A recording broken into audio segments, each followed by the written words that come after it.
Angus, Dalgleish, why are we vaccinating children at this stage of the pandemic when, as far as I can tell, COVID-19 is an endemic, given that it won't kill them? I just don't get it. Well, I think it is absolute madness to even contemplate vaccinating these children.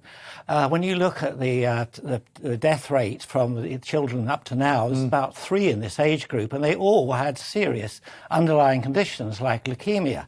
And the JCVI still have not responded to all the detailed questions my colleagues and I have put to them. As Really? How can you possibly justify this when the most outrageous speculation says that if you vaccinate 5 million children in this range, you will save possibly between 0.5 and 3 admissions to intensive care? I mean, what madness is that? Because the side effects in these children is not known. They have a very strong immune response, but we do know that if they've had COVID before, they were more likely to have severe adverse effects to the vaccine.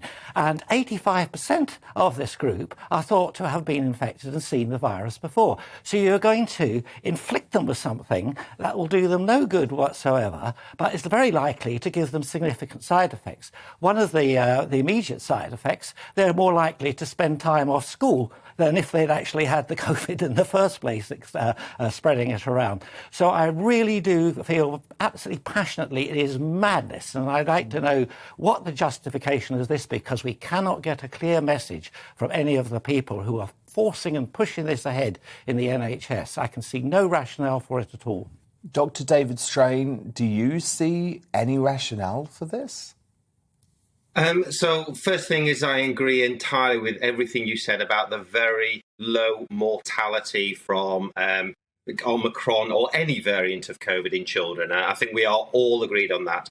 Vaccinating 5 million people, 5 million children will at most prevent 1 COVID death, at most prevent 4 children admissions to ITU. Absolutely agreed on that. The bigger issue for the Omicron variant in children is the same reason why Omicron isn't causing such severe disease in adults. It doesn't affect the lungs as much, it affects the upper airways. And in children, their upper airways are about the thickness of a pencil. So they get inflammation on there that can cause quite significant illness, a bronchiolitis, that is causing hospitalizations. There have been more hospitalizations from Omicron than there had of the previous bits before it. So that is one consideration. There's also the risk of long COVID. About 9.2% of children develop long COVID, which is about twice as high. The jury's out on long COVID, by the way. Sorry to interrupt, David, but I've seen studies which say long COVID in kids is just one big fantasy. I would urge you to have a chat with some of the parents of children who are suffering with that. There are many support groups. By all means, get in touch with them. And the data from Sir Terence Stevenson says this is about twice as common in children with COVID than it is for other viral infections. That is another consideration. The third element is it does have a small impact on reducing spread. And I agree it's small. Actually, from having that vaccination, it reduces the risk of household spread by only 46%, which, it halves the risk of giving it to your granny. It's not perfect by any stretch of the imagination. We also have an advantage. They did this in the States about 6 months or so ago. So we now have the safety data from over 8.5 million children that have received the vaccination in the States. And in that position, from the 8,676,000 children who received it, there were only 14 adverse events. And actually, 2 of those were later adjudicated to would have happened anyway. So only 12 patients who had problems from this.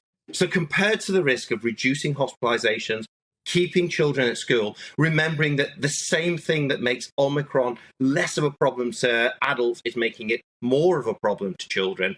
That's the justification. And that's why JCVI are coming down on this now. Remember, this has been licensed to use in the 5 to 11-year-olds since right back in September. But it's only now that we're seing the impact of BA2 we don't on need children. It. Just when we don't need it, I would argue. Now.